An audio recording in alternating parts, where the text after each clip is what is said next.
So today we should be able to complete chapter 9.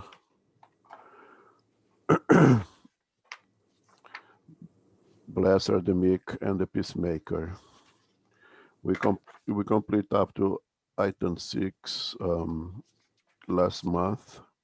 Today should start as Ron have placed on the screen for us, Affability and Meekness. And I remember that last Thursday when I said that today we'd have the gospel, I said that never, perhaps in our times, at least on this incarnation of ours, we needed the gospel of Christ as much as we need at this moment. If one good thing we can get from the year of 2020 is that the Christ is indeed essential, or his lessons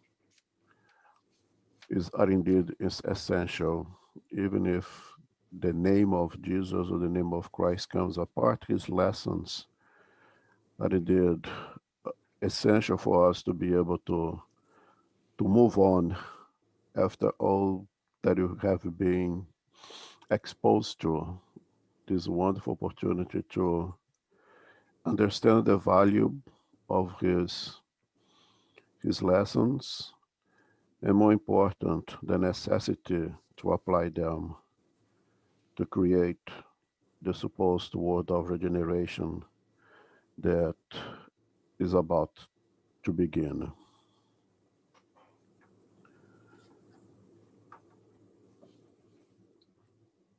And especially on this chapter 9, Blessed the Meek and the Pacemaker, especially when we talk about affability and meekness, are things that we really need to reflect these times. And Kardec does the easel facilitate our work for us to understand all this meaning, breaking down the lessons and in the patience, and then of course obedience, resignation, and the opposite of it, anger.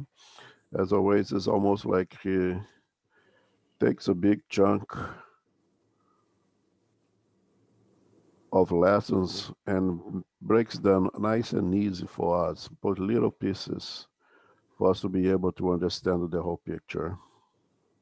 And that's why I think when I read that and I said in my prayer that we are really privileged to have this kind of understanding, to have someone who does to do this work for us. It's almost like somebody chew and all they have to do now is swallow it. At least that we should be able to do it.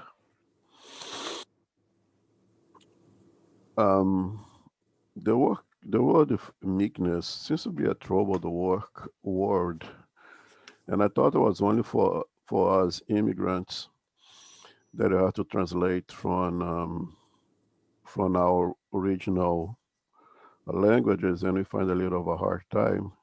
But when I was reading a little bit on it, it seems to be that it's a trouble word even in English. And if you put meekness meanings on Google, the very first one meaning that will show up is the fact or condition of being meek, submissiveness. And the example given here is all his best friends make fun of him for being meekness, for his meekness. And we see that that's, of course, not what Christ meant, if that was indeed the word that he used, but the meaning given is completely different, right? Because that's not what Christ would say. He wants us to be ridiculed. He would not us want to be weak. So if we go to a different translation using the Merriam-Webster, it gives a more reasonable meaning to us. The quality or state of being meek, a mild, moderate, humble, or the submissive quality. He is accomplished in the art of approaching strangers, dominating the air of such meekness and respect that no one can believe, for for long that he is, and go on so on so forth. But mild, moderate, humble, especially moderate. For these days, I think it is a very, very important word for us to think about.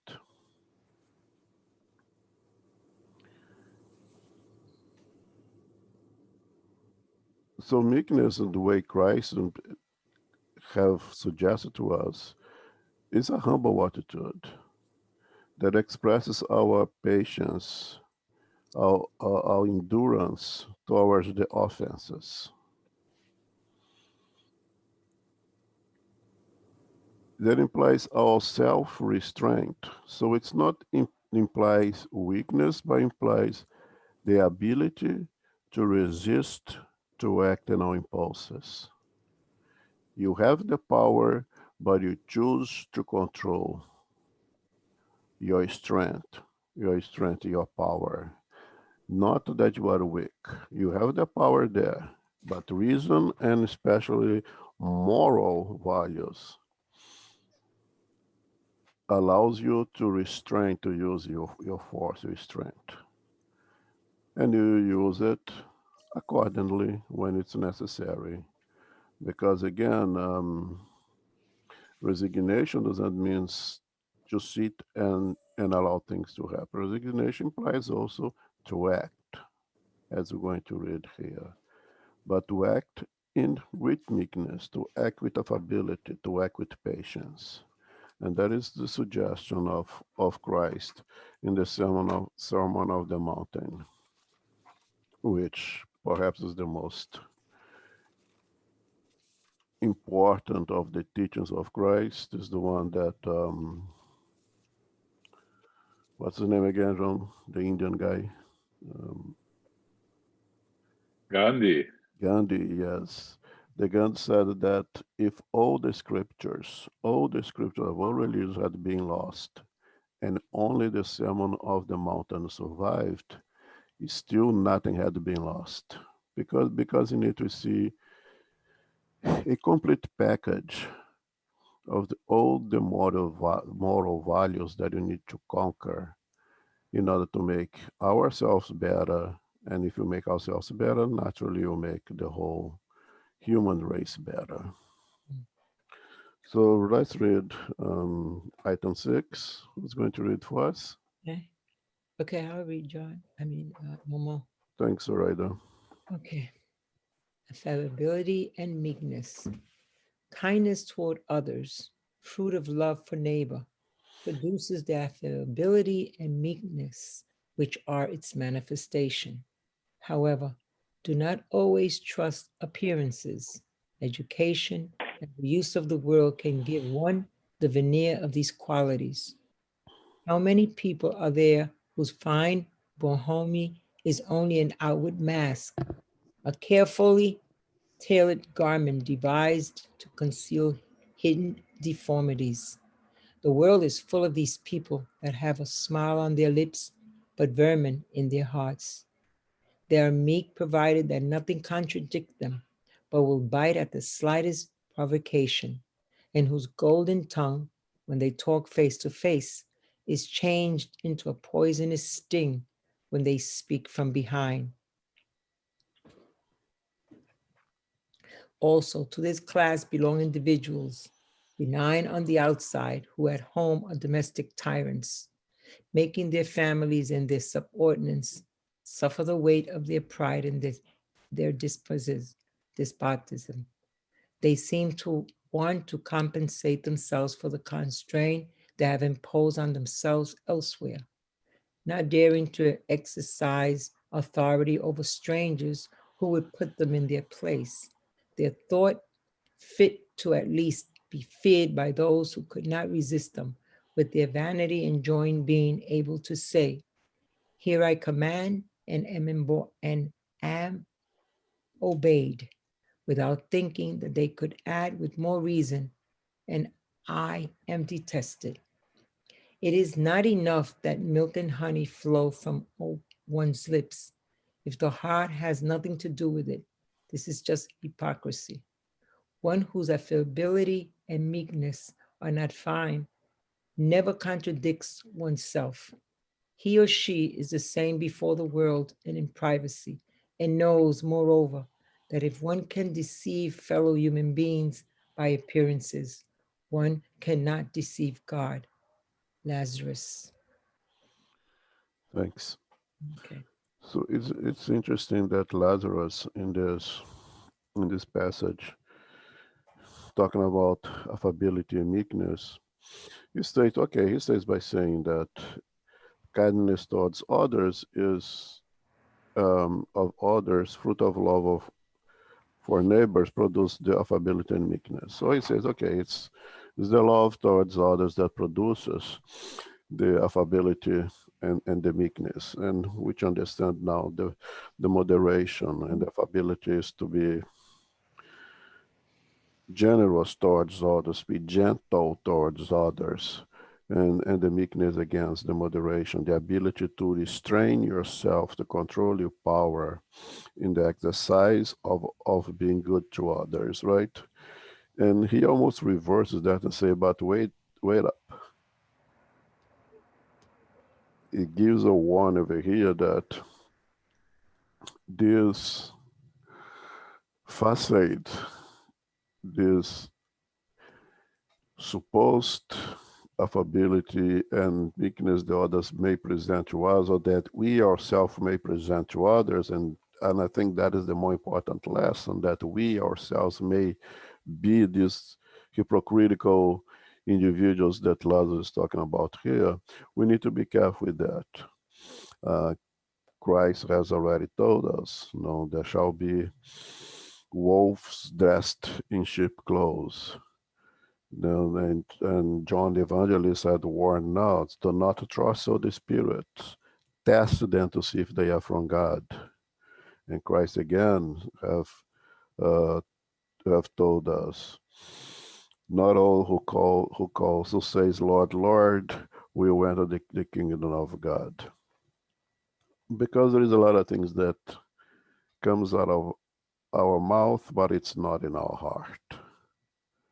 And Lazarus here is really stressing the necessity of us, forget about others, of us to have that meekness, to have that affability, to have that love towards our neighbors as a genuine product of our heart, the intelligence of the heart, as Christ used to say often,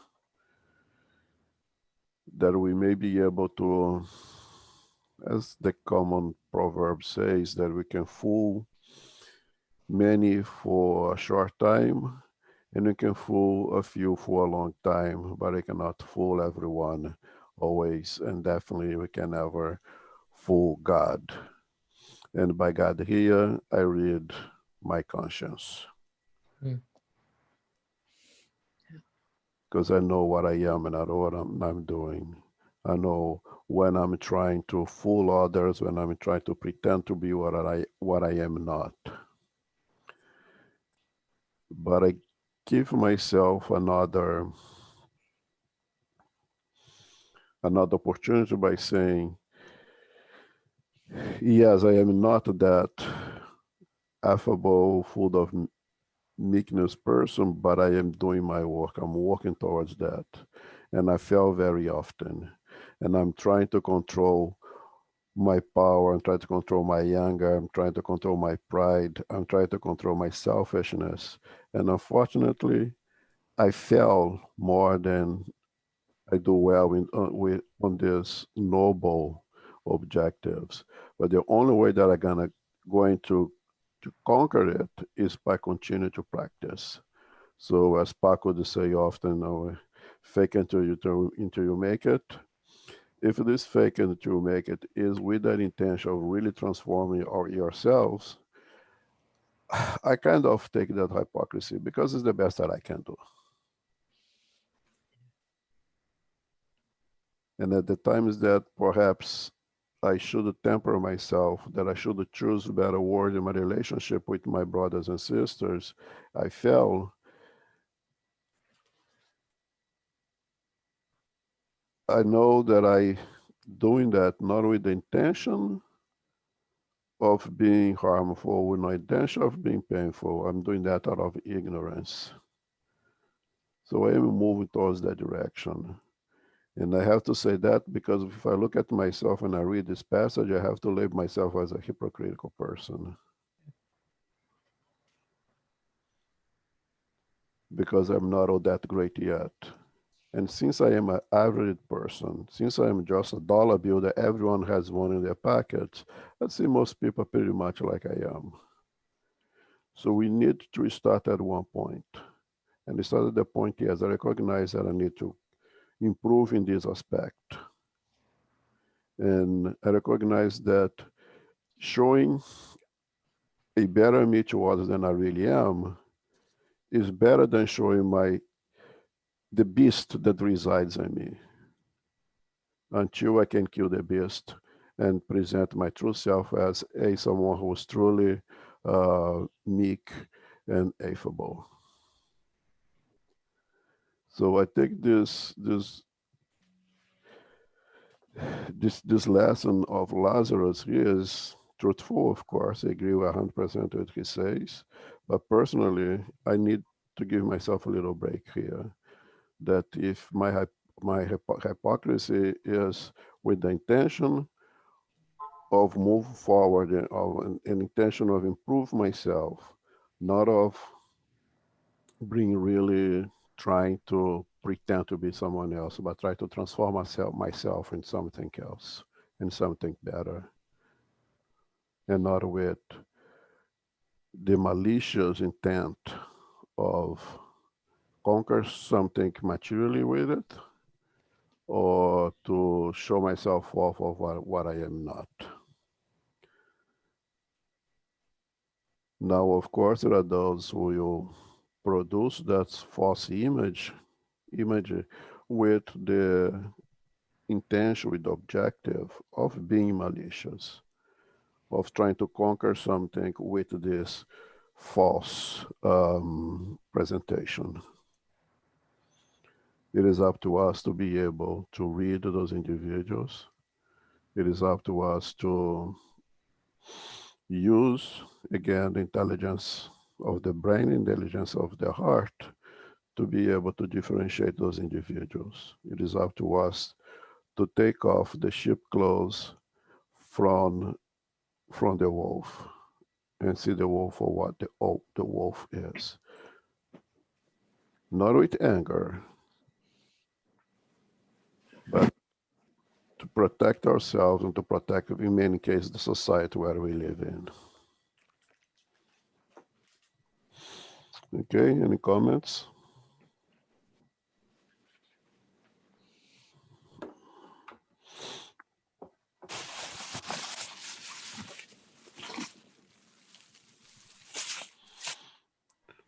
Okay.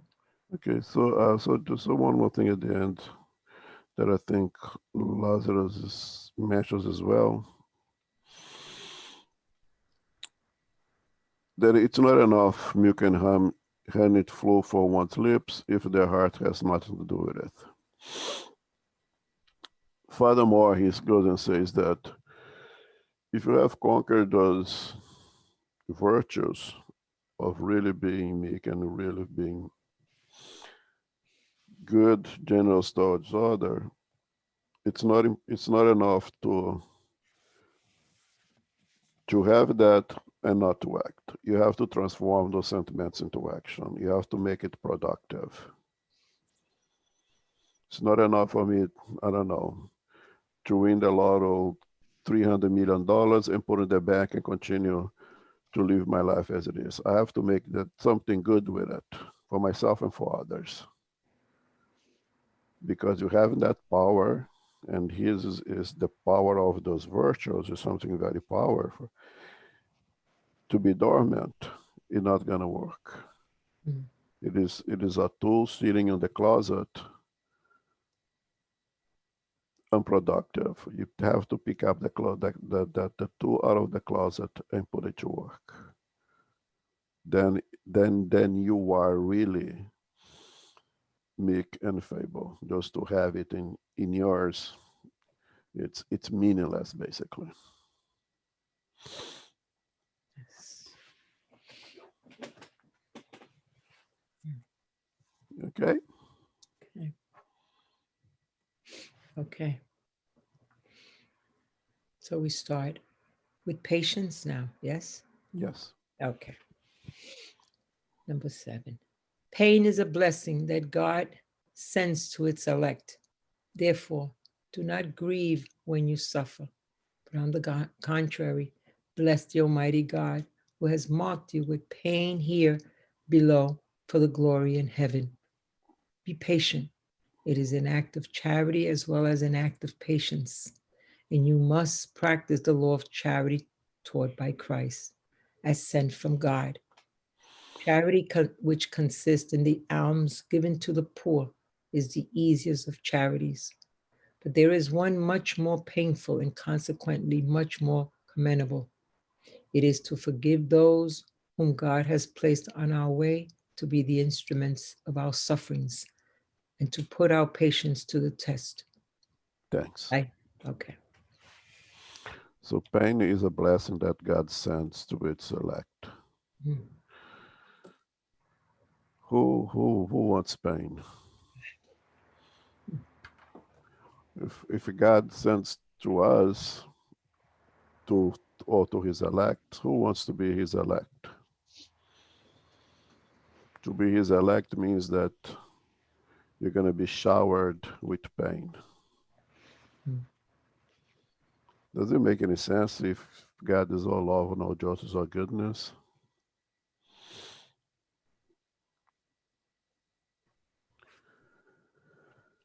So pain is indeed a blessing that God sends to us.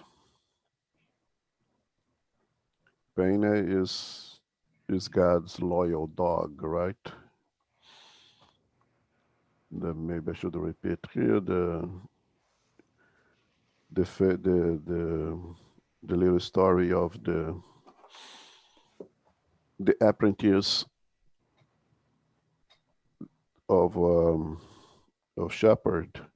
The young man was trying to become a shepherd and was taking lessons from an older shepherd man at the top of mountains, and keep observing the shepherd working throughout the day, and at night he would have questions for the master on how to become a good shepherd.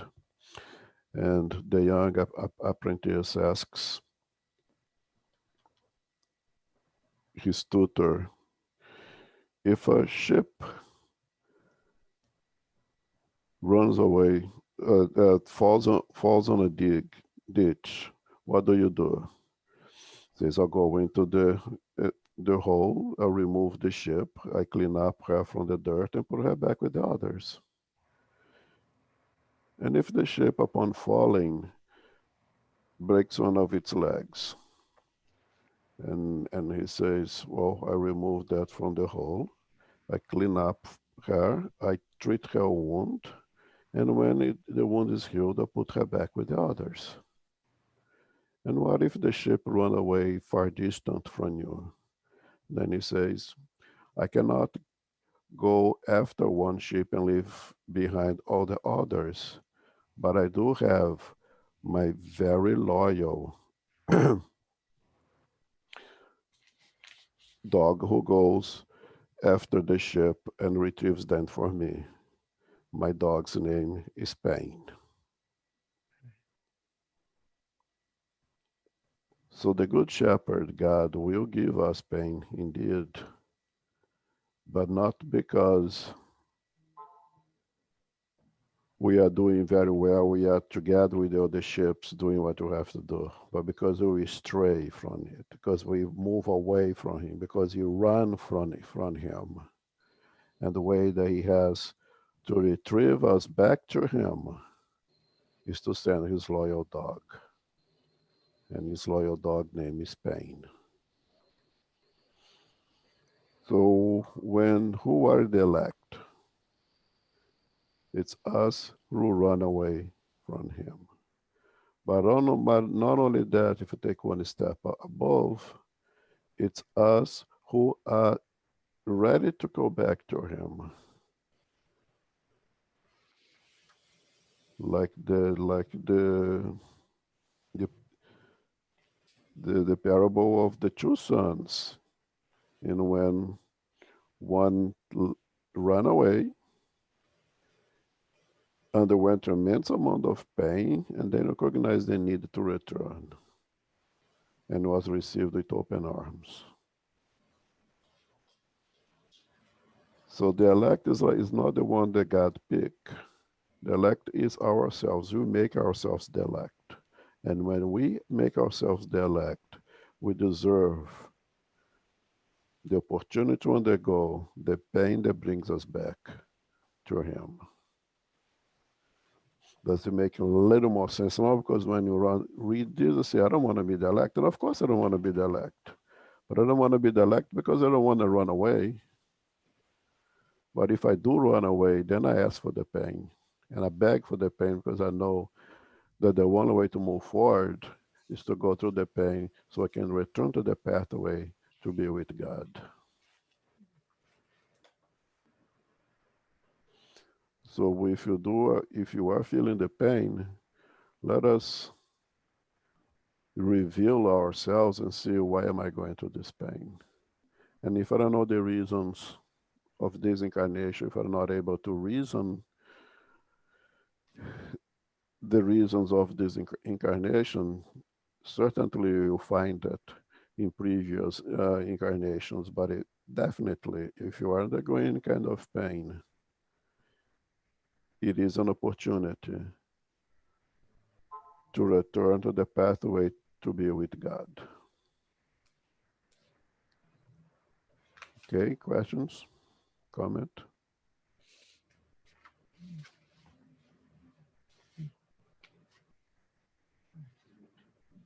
Okay. Continue. Okay. Life is difficult, I know.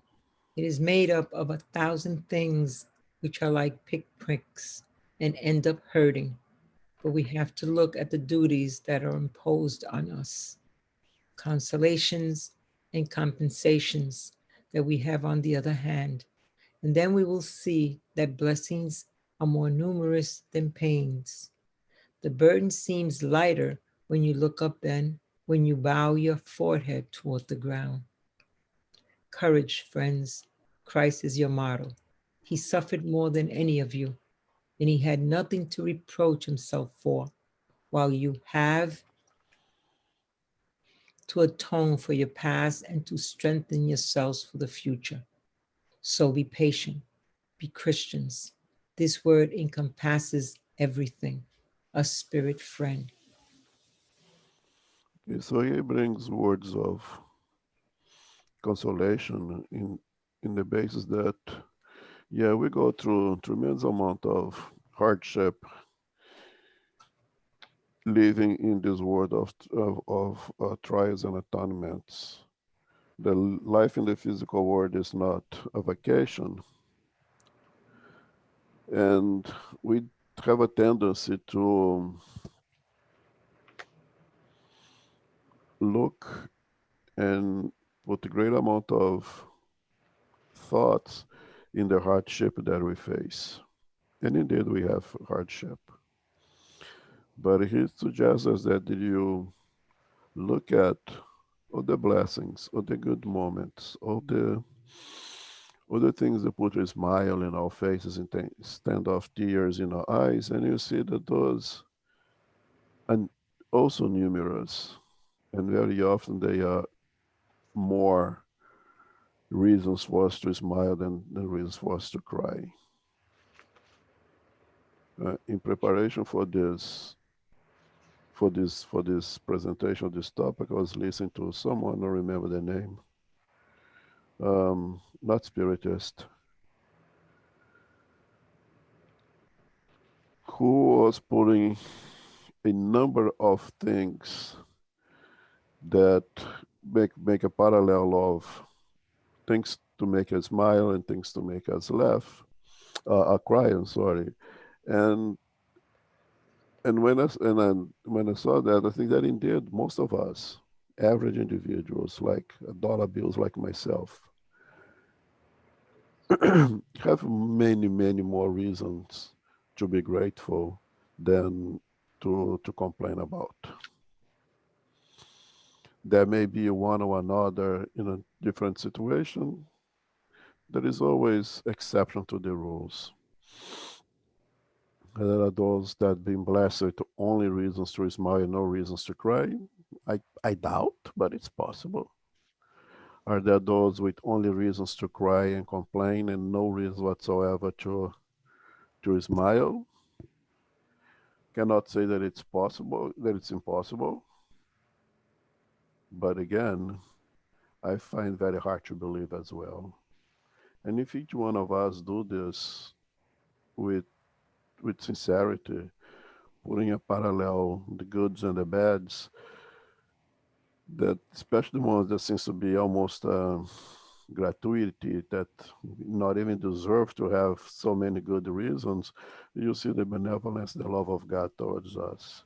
But we choose to pay, to give much more value and attention to the things that makes us cry. Perhaps because that no, that's the ones that we feel the most. But as Emmanuel would tell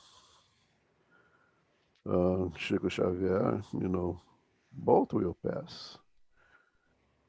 So do not put yourself so much attention in neither one of the sides because both are short-lived. The lessons that we gain from both sides is what stick with us, is that we will carry with us forever.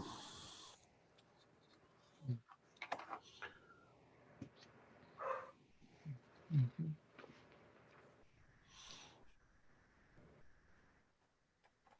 Okay, any comments?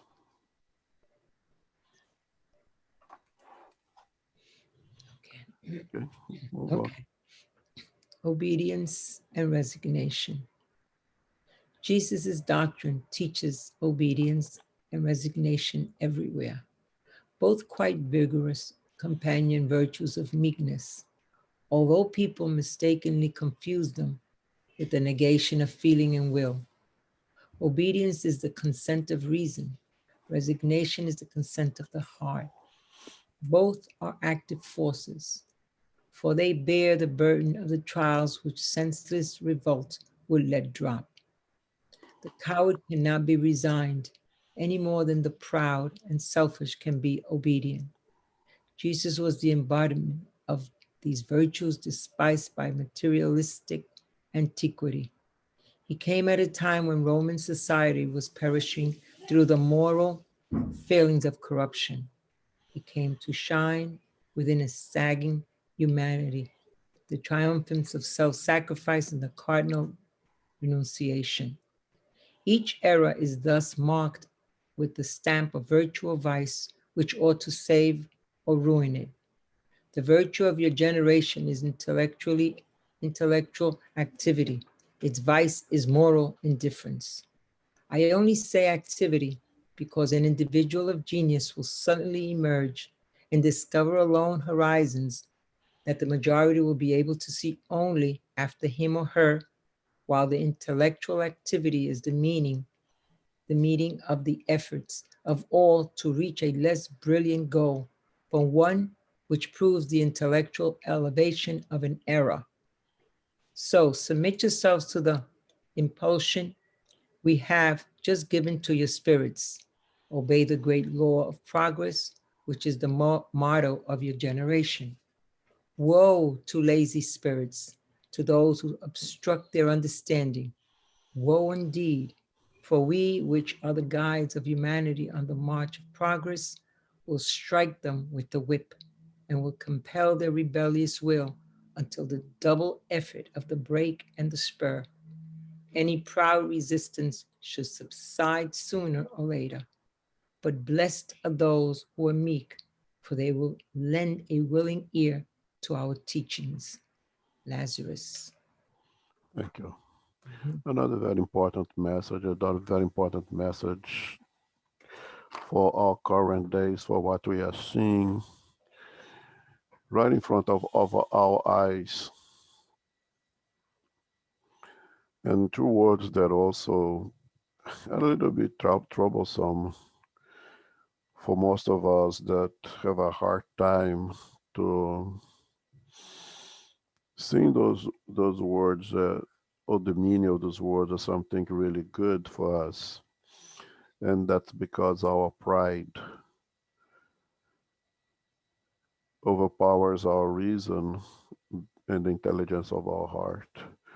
Very often we put obedience and resignations as something of the weak, as something of the one who does not have the power to counteract, to contra-react, or to react, I'm sorry.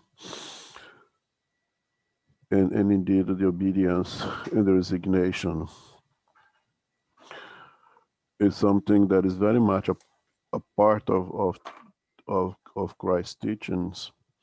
And I like the definition that they give over here. Obedience is consent of reason, resignation is the consent of the heart. It is our ability to use both our intelligence of the heart and of the brains together to see that we are in a position to perform at our best at the level that we are, that we do not need to try to bring ourselves to a level that we are not yet, that we have not get there yet. And to resign to the fact that others may be a step ahead of you in that department, in that aspect, in that little thing, that perhaps that person is more competent than you to take that position of supervisor in your company, and that person will be your supervisor, will be your boss, because that person is better prepared for that function and you are well prepared for the function that you're exercising right now. That is obedience and resignation, and that brings goodness for yourself and to everyone, to your company. Your company will be more productive if you have workers who understand their abilities and do the best with their aptitudes. It's for the general good. All the Christ lessons is for the general good. But for because of our pride, we overestimate ourselves, we underestimate others, and that we were going to see, read the next topic, anger, may be a byproduct of our pride, basically. Um, so the coward cannot be resigned any more than the proud, and selfish can be obedient. It's very hard to work with others in which you're in a position of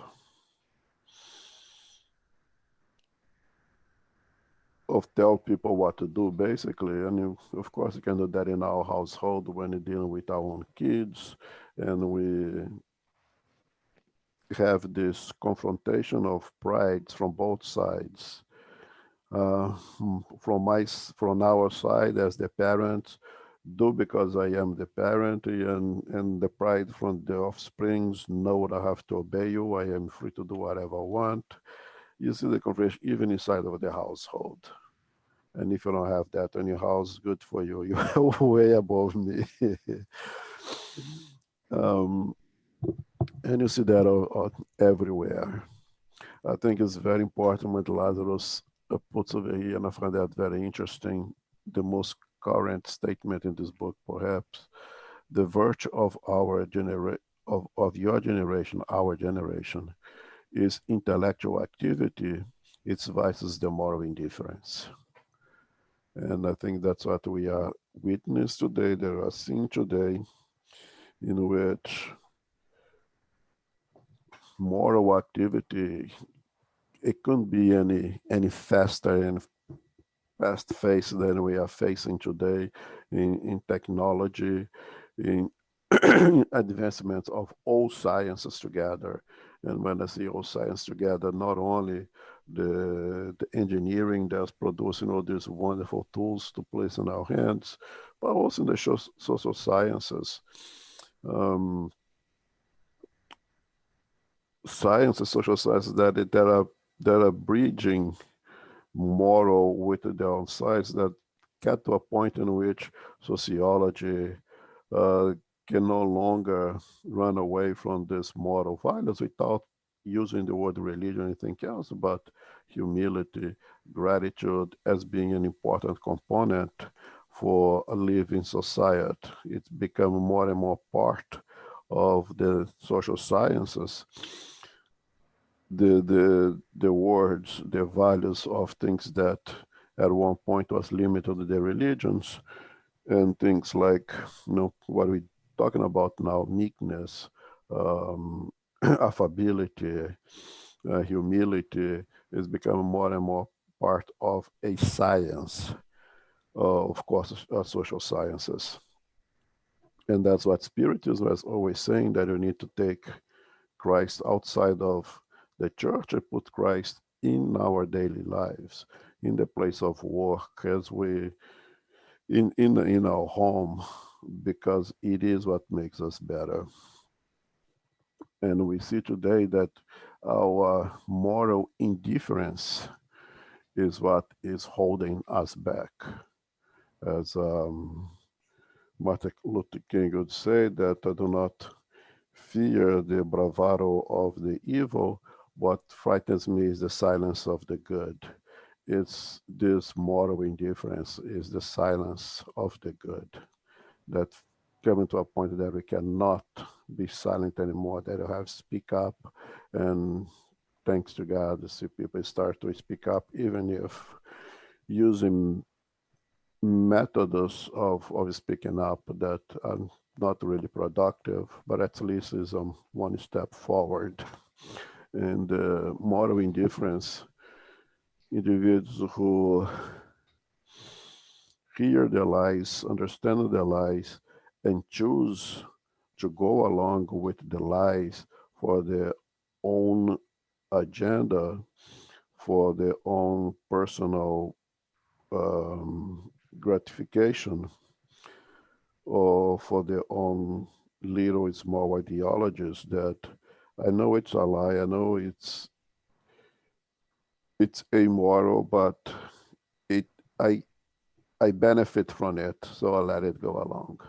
This is our moral indifference that comes to a point that it's really start to bite us very hard, and we can need to start to act on it. And the necessity of being meek, to being feeble, but continue to persist, to continue to work. I think that's what he closes at the end of it here. The example that we have is the doctor, the PhD, a woman, female, who was being, of course, suffering discrimination for being a woman scientist in a field of microbiology or biochemistry. In one time, there was a completely male dominant world. Is the woman who took all the abuse quietly, continued doing her work, and is the one who was able to understand the function of mRNA. And that understand of mRNA is perhaps what gonna save us from this pandemic, because it's the basis of the coronavirus vaccine. Coronavirus vaccines that we're using today is targeting at the mRNA of the virus. And it's due to that woman who quietly was able to be meek, to control her power, to continue to work, doing the right work, that in a sense you could say she's saving the world right now, because it is through her discovery, to her understand of the mRNA that we're gonna get those vaccinations that perhaps gonna save many, many, many lives and hopefully put us back into a normal track. So Lazarus gives this warning that yes, use what you have this time in this era in which you are given this opportunity to use your intellectual activity. Go on, continue in that pathway, continue to produce, continue to discover. For one thing, it brings us closer and closer to God. It makes us to understand the creation, we better we understand the Creator. But if that's the gift that we have, do it. But do it again with meekness. Do it again, free of selfishness and free of pride. And we're gonna be with you. It says over here, we are here to help you guys. And anyone who resists that, who continues to be proud, will pay the consequences for their action. Don't worry about them. Continue using the tools that you have now. If this is the era of tremendous technological advancement, scientific advancement, go ahead, do the work, do it. But do it without negating the necessity of maintaining our moral values, to not allow moral indifference Mm. to lead us towards the mistakes that we are seeing many people making. Okay, comments? Um, we we can always bring to this passage the famous Serenity prayer, right? Oh, absolutely. Prayer, a prayer written by the theologian Reinhold Niebuhr. God grant me the serenity to accept the things I cannot change, courage to change the things I can, and wisdom to know the difference. I think that this is very um, useful when we are talking about obedience and resignation, because that's basically what we need, right? To understand what's around us, to make the changes that we can, and accept things we cannot change. Wait, resignation to accept things we cannot change, right? And of course, this is used by on the 12-step program of the Alcoholic Anonymous, and it's a very powerful message that you can even use it outside religion if you need, right? If you remove God from there. Especially nowadays, it's imperative that we use that prayer, but when you talk about the things that we can or cannot change, start with ourselves. That I can change. I don't have to be strict in that pathway, that I using intelligence of the heart, intelligence of the mind, change, move from point A to point B, move from a far right to more towards the middle, and vice versa, more left towards the medium. I think this is a very important prayer, but I have to see the things that I can and must change within myself.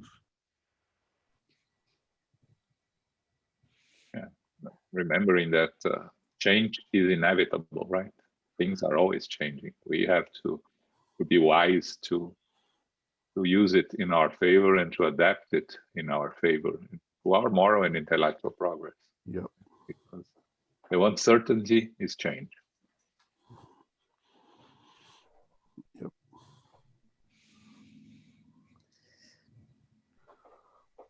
All right. Any more comments?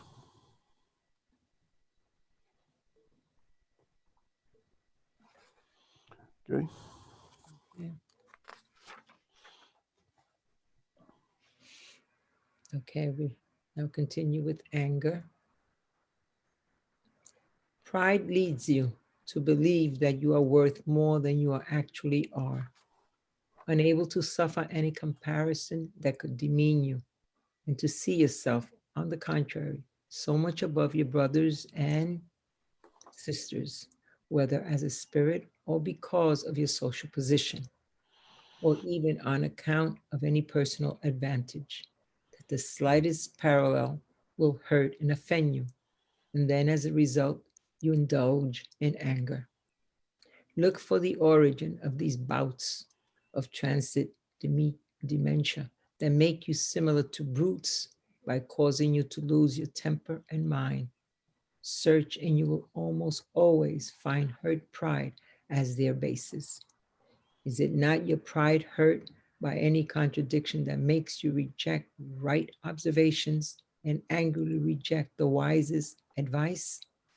The very impatience that often causes puerile annoyances is due to the importance attached to one's own personality, before which one might think that everyone and everything must yield.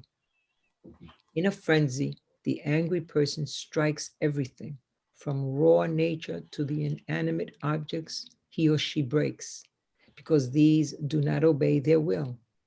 Ah, if at such moments you could look at yourself with a cold blooded regard, you would be afraid of yourself or find yourself ridiculous. From this, you can imagine the impression you are causing on others. If only out of self respect, you should strive to overcome a propensity that makes you worthy of pity. If they were aware that anger remedies nothing, that it affects their health and can even jeopardize their life, they would see that they themselves are its first victim. But yet another consideration should especially deter them. It is the thought that anger makes all those around them unhappy. If they have if they have a heart, would it not make them remorseful to make suffer their nearest and dearest? And what thoughts of deep remorse would they harbor if they have committed an act of anger which they will regret all their life? In short, anger does not exclude certain qualities of the heart, but it prevents one from doing much good and can cause one to do much harm. That should be enough to encourage one to make efforts to control it. Spiritists are also required to keep it in check for another reason. Namely, anger is contrary to Christian charity and humility. Thanks. Mhm. So, on the subject of anger, that basically opposes everything that we read so far here, that opposes obedience, resignation, meekness, affability, that perhaps undo all the goodness that you have done, trying to exercise those values in a moment of anger. We may undo everything that you have done in the good. And through this reading, I conclude that anger is not something that we have or something that we build. And the raw material to build anger is nothing more than pride. And that's why the Spirit tells us the two cancers that really hurts us is selfishness and pride. And it seems like pride is even more virulent than pride. And I think one of the reasons, because pride perhaps had a reason to be in our development, in our anthropological development, or perhaps even before we become anthro, in our existence associated with the animalia, that perhaps pride was an important thing. We want to be the alpha male or the alpha female to have privilege and perhaps even to survive. We want to be the alpha male or the alpha female to be the first one to feed, and then the rest gets the scraps, whatever's leftovers. We want to be the alpha male so we can perpetuate our genetic pool. And to that, we need to be powerful, we need to be strong, we have to impose yourself upon others.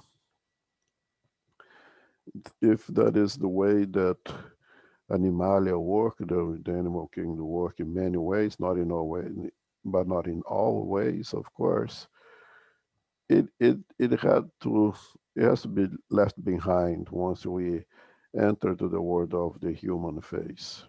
But of course, that transition would not be immediate, it would be slowly. So perhaps in our infancy as humans, pride still would play a role, and slowly we should to transcend and leave it behind to understand that that's not the best way to survive. That's not the best way to make the whole society better, but it is by eliminating pride to value everyone as equal, include ourselves, that we make ourselves better. And I do like to believe that the time that Christ comes with this new paradigm, with this new idea of living in society completely different from everything that's been presented to that point, is because we come to the point that you are ready to leave those two things behind, pride and selfishness. Now we can start with a new way of conduct our lives in which I don't need and I should not try to be the most powerful and to oppress the others, but on the contrary, that the only way that we're going to move ahead in peace is if I reject those ideas and accept the new paradigm. And the reason for that is because now all of us are pretty much the equal conditions to fight for that alpha position. And you cannot, the only way that it's good if you have one alpha or you have no alphas. But since everyone can be an alpha, the only way is to eliminate the alpha ideology and say there is no more need for this. We all going to be alphas or you all going to be betas. But we are going to be equal. And at the point that you consider everyone equal, at that point, then I can do all the goodness that I can to my brother and sister, because I know that my brothers and sisters do anything and everything that is good for me. And then you create perhaps the perfect society. But we resist and live off and unlearn pride and the accumulation of the pride, the thing that I am or that I believe to be superior than others. When I find myself in a position inferior to others, it creates anger. So anger is something that we build within ourselves, and the byproduct again, and its genesis and the raw material to produce anger is definitely pride. And is as the Spirit lives here to us, is when you feel that our pride is hurt, that we get upset, or that we get anger. Is when somebody goes ahead of you on a line that you feel angry, feel upset because how dare this individual cuts the line. It puts yourself down. He thinks that he's better than you. That's why you act, or that's why we act. In the traffic, we don't need to go there to see our moment of spurs of barbarity. That if you look at ourselves saying or acting the way we do at those moments, you'd be completely embarrassed and say, I cannot call myself an spiritist the way I saw myself acting at that time. And even in the times that we have our pride, and you cannot completely eliminate our pride, you can use this pride in our favor. And when the Spirit says over here, if only out of self-respect, you should arrive to overcome the propensity that makes you worth of pity. That I will use my pride to say, I don't want people to see how ridiculous I am, how ridiculous I can be at the moment, at my moment of pride, as behave like a 3 years old tantrum. Because I don't want people to see that because I'm proud for, I'm not going to act like that. So I'm not acting like that, doing those 3 years old tantrum, not because that's not what I am, because I want to do it, but I'm prideful. I don't want anybody to witness that this ugliness of mine. And again, if you don't use it, you lose it. The more that you don't act on that prideful moment, slowly we are able to attenuate until we completely transform ourselves. Is one of the aspects that I think that a little bit of hypocrisy actually will work in our favors when the intention is to better ourselves.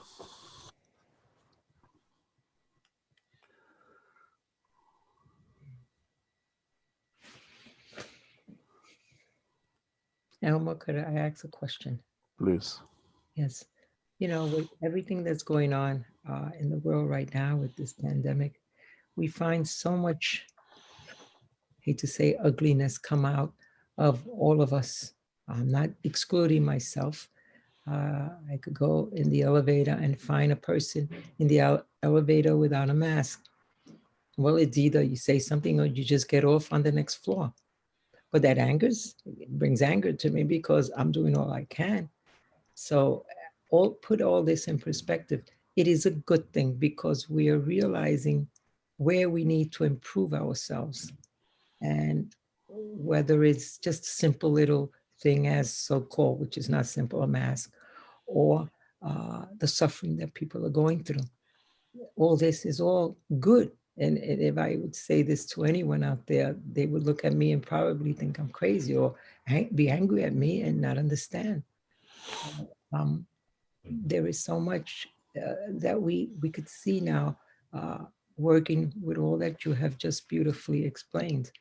The anger, your emotions, everything has to be put into play, understanding all this that we're learning. It should be easier for us, but we are still human and we go through these changes of ups and downs. And okay, sometimes I can handle it, other times I say, oh, I lost it. But at least we're working with it.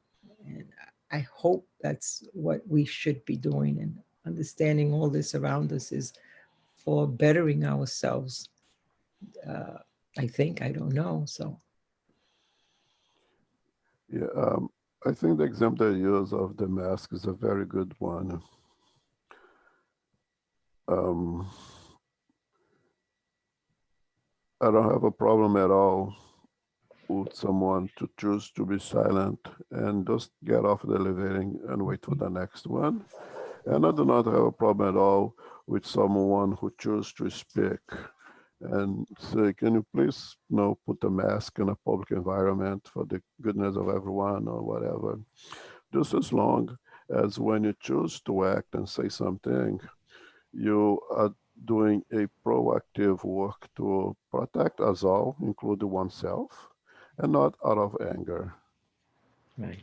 I have seen in the subway people speaking on issue of mask, but you could tell that it was out of anger. Yeah. That is still doing good to society. Okay, it's still defending the, at least what is the law. Is the law. You must wear a mask in the subway. But you can see that the person is acting out of anger. Yeah. Right? And then you have to come to the other side. Why is this person not wearing a mask? What is the statement that person is making of him or herself? What is it telling to us? Unfortunately, in this camp, the word freedom is being completely mistaken, misused, and some people simply use that it's my right, my constitutional right that the government or officials cannot tell me what to do, they cannot tell me what to put on my face. Mm-hmm. That rebelliousness there is nothing else an exercise of pride, complete disregard to your neighbor. And very often be individuals who call themselves Christ, who walk with a Bible under their arms, who can tell out of memory each verses the of the Bible, but we walk without a mask. We completely disregard to the safety of others. And in that point that I see that the moral indifference that we are facing these days. And it's that point that I can see all the wolves dressed in sheep clothes. But we need to be very careful. Right. One of the things that the very paragraph read is very important is when this protective spirit says, anger does not exclude certain qualities of the heart, but it prevents one from doing much good.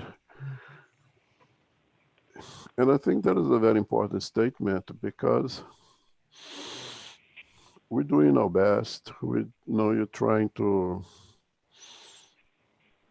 be as close to be a true Christians as we can. And all of a sudden we lose, we we lack the meekness, meaning the ability to restrain ourselves, to restrain in our power, and you put it all out there in one burst of anger.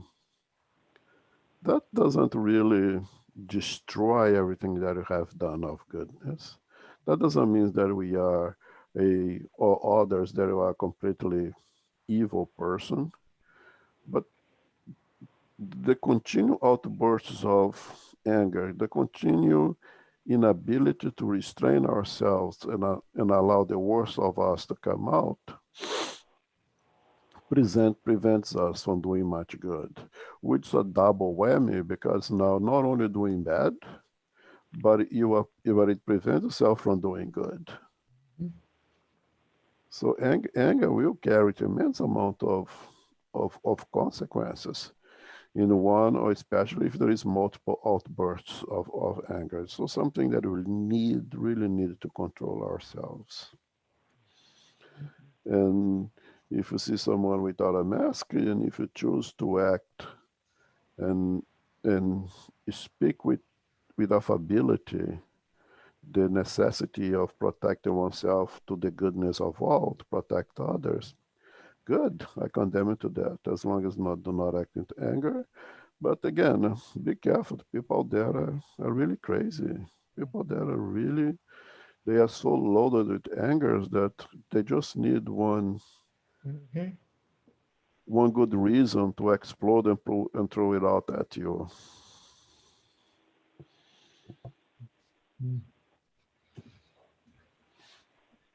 Okay, any more comments?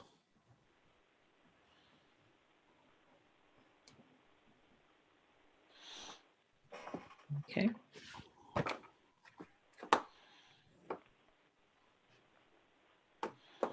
Okay. Okay, number 10.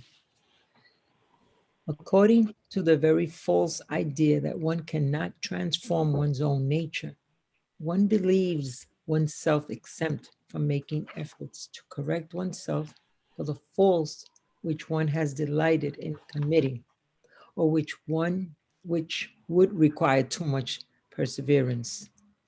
Thus, for example, a person inclined to anger will almost always give an excuse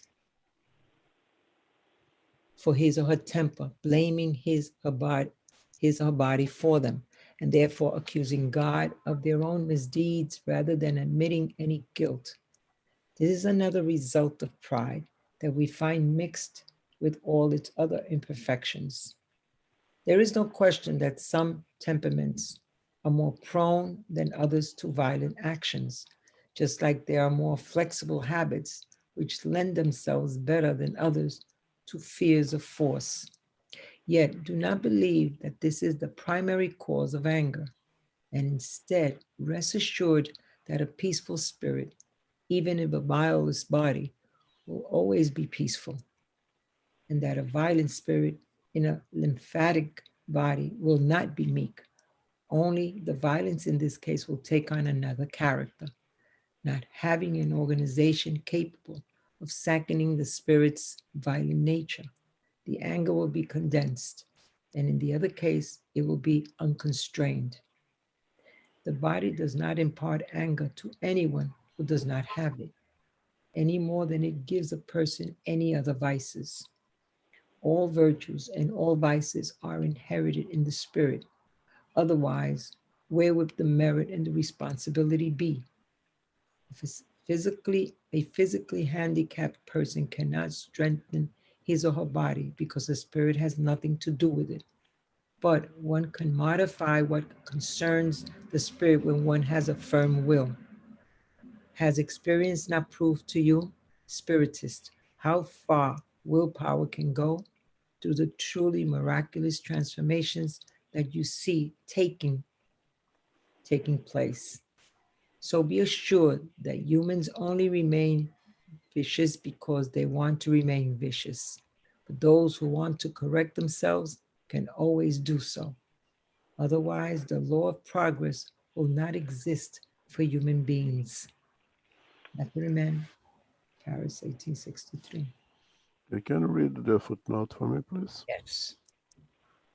This mediumistic message bears the imprint of its author, the spirit of Samuel Hatton Man, 1755 through 1843, founder of homeopathic, in its ancient use of the terms bilous and lymphatic as denoting an irascible temper.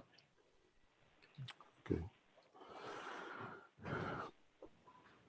So you remember what I say, and I could be wrong also, that we human beings having this intelligence or having the need to improve in our intelligence, improve in our intellectual qualities, we have questions. We are always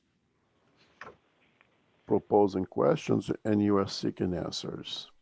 And every time that we get one answer, that answer propose another thousand of questions. And for each one of those thousand of questions, we may find like an answer that will propose another thousand of questions. And it's through answering all those questions that we progress, that we improve ourselves more, intellectually, right? To talk here intellectual values. And one of the questions that was placed, you know, thousands of years before Christ is about ourselves, our personality. Why we are the way that we are. Why some people get upset and explodes easily, while some other people are calm and tranquil. And, the storms is raging on, and the person sitting over there calm, reading his book like nothing is happening, and while other ones is in panic. And some people are going through cancer treatment with absolutely control of oneself, and another one has a pimple in the nose who has to be admitted to intensive care unit because they are about to die, right? What makes those differentiations in people? That was asked a long time ago. Anyone was asked that, and of course, we're gonna look for answers. And I also say that very often that when we don't have an answer, we make up the one that is more plausible at the time.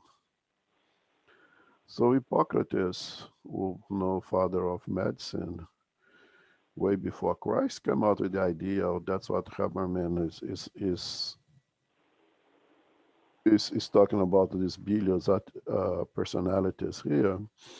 That Hippocrates came in, and this was further developed later in the Roman. I think it's Galenium was another medical philosopher, so to say, also developed that idea that our personal derives the four basic personalities, that there are the four basic fluids, um, and or humors that I would call it, right? There was the yellow bile, the black bile, the blood, and phlegma. Okay, and phlegma is associated with the lymphatic, but they talk about it here. And those things, physical, palpable, would pretty much dictate our personality. So in terms of cholerical personalities, anger personalities, would be the yellow bile. The black bile would lead to someone more propense to melancholy, melanin, mellows, black. So black bile would be related to melancholy. And so in a time in where the more abstract and spiritual topics were a little bit harder for us to grasp, we need to give in all our explanations for everything in a more physical, palpable way. And that wasn't the way that was explained at one point. That our personality, the way that we tend to act in one or another, it is a consequence of the type of humor or fluids that predominates in our body.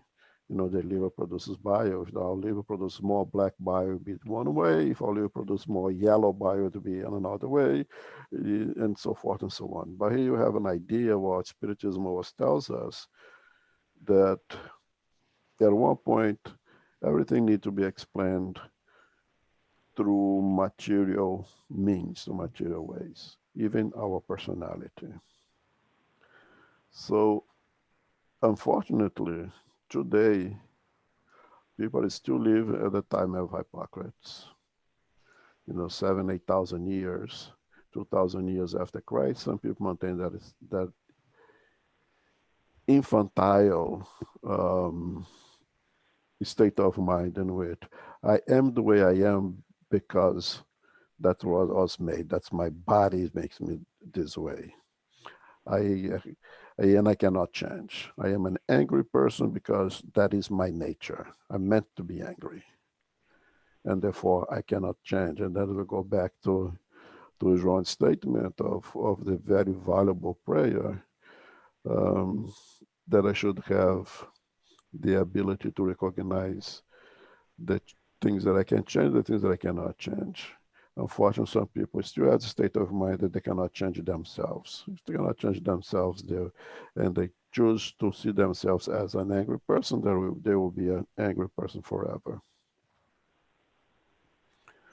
And the spirit of Hanan over here coming to tells us that if that was the case, then God is definitely not just.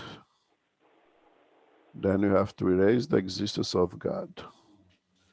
Because God to be God, according to Spiritism again, God would have to be absolutely just.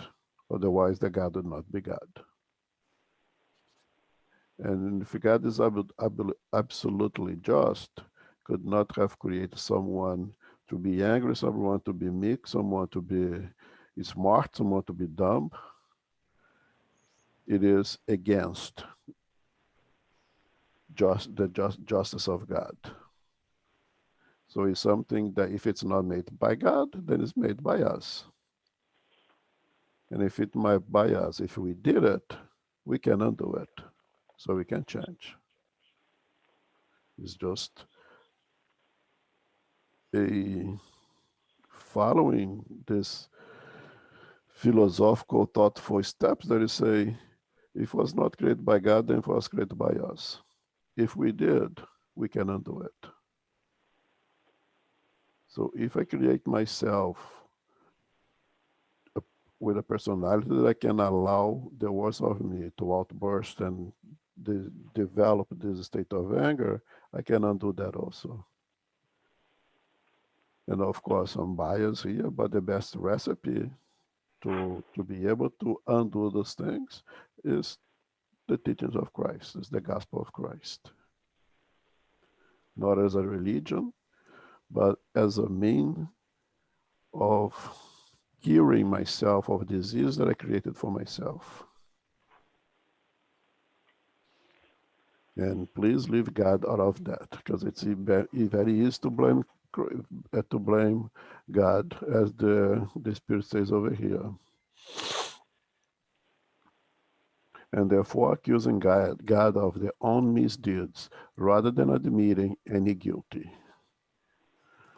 So if God is justice, is all love, and if I have that outburst of anger, is something that I develop for myself, and there's something that I can unlearn, that I can lose, that I can leave behind. And the body does not create personality. The actions on the contrary is I spirit within the injection of negative energies that I can modify the structure of the cells in my body and produce something bad, and produce a disease, and produce a cancer, and produce a easiness of contract infectious processes, of weaken my own immune system, secondary to bombardment of ill energies to this physical body. So it's very much on the contrary. Is I spirit can hurt my body than the other way around. My body cannot hurt me. My body, on the contrary, is an instrument for me to expurge my bed so I can purify I spirit.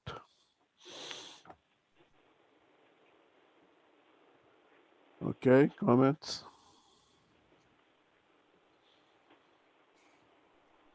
I think it's very interesting that you have Hamneman giving a communication, right? The founder of homeopathy.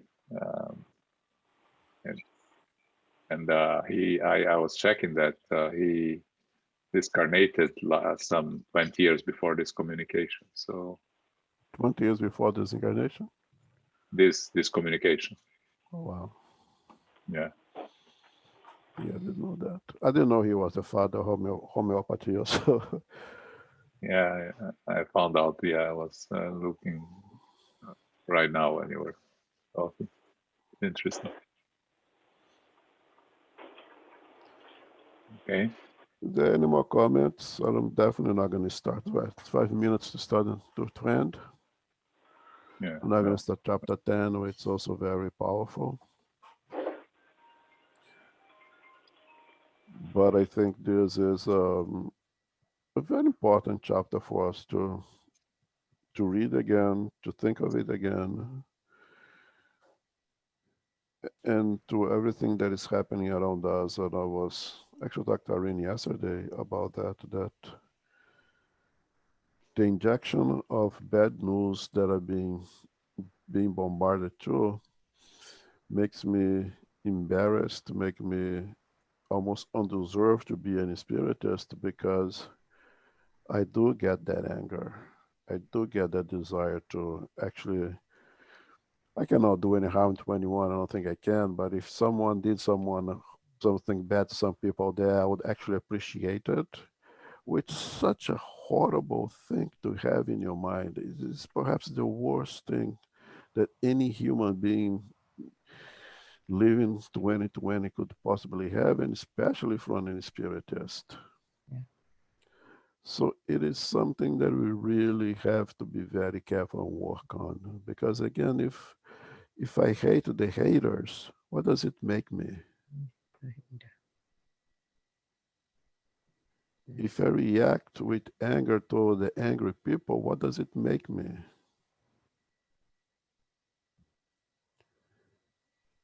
I If think you we don't, have to see this as an opportunity, right? We have to unbelievable. use this as an opportunity. And it is unbelievable how the gospel of Christ is so pertinent and so necessary these days. What does it mean knowing somebody hit you on the right face, give the left one? How can you apply this?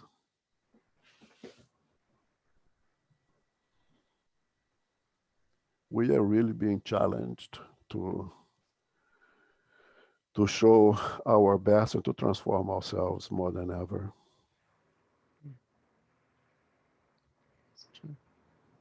Yeah, and looking at with a spiritist vision of progress, we know that this is all progress. Progress is also uh, the resistance to progress that will be stronger as stronger the progress is, right?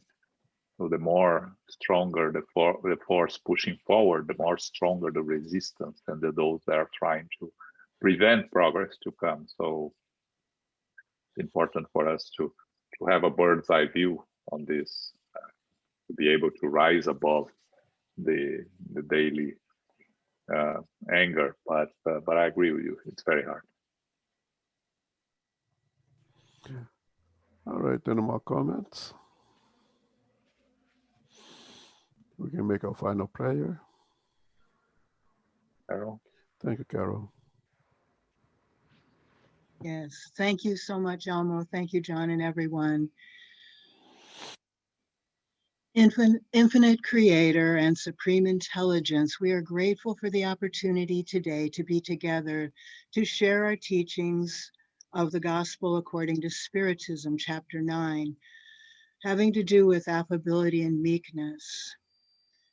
We are grateful that we know that love is the way, that love toward our brothers and sisters will help us accomplish our humility and balance, helping us to control our selfishness through temperance. May we always employ the golden rule, and may we use indulgence toward the shortcomings of others. May we experience within ourselves and actually model restraint. May we choose the balanced way, the middle path in our life. As we work on our shortcomings, let us look at our shadow side. Let us look at our intent. What is our motivation? What are we thinking? May we try to change our vices into virtues. This means we need to use patience. We need to be more in the mindset of clarity. May we employ forgiveness. May we resolve to do this through our reason as well as through our heart. We are grateful today to our spiritual benefactors, to the good spirits, the mentors of SGNY, who are guiding us, helping us to go forward on the higher road in life. We are grateful for the lessons that we are learning and continue to learn. May we employ the golden rule when in doubt. Do unto others as we would have them do unto ourselves. We are grateful for their guidance, for the teachings that we are learning each day. May we continue throughout the week with our prayers, with our studies, and with our mindfulness, having stock within ourselves, looking inwardly to see where we can make the improvements each day. As we close now, we humbly ask for safety and protection as we go forth to family, friends, loved ones, and coworkers. We are never alone, and we are always in the light and love of Christ. May we do what we can. May we do our part in making the world better, making our community stronger, and throughout the world, asking for a greater grace for all people. We close now and receive the love and light of Christ. And we close as asking ourselves within to be beacons of light outwardly to others.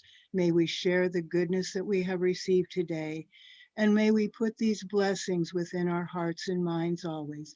Go forth now in peace. Go forth now. So be it.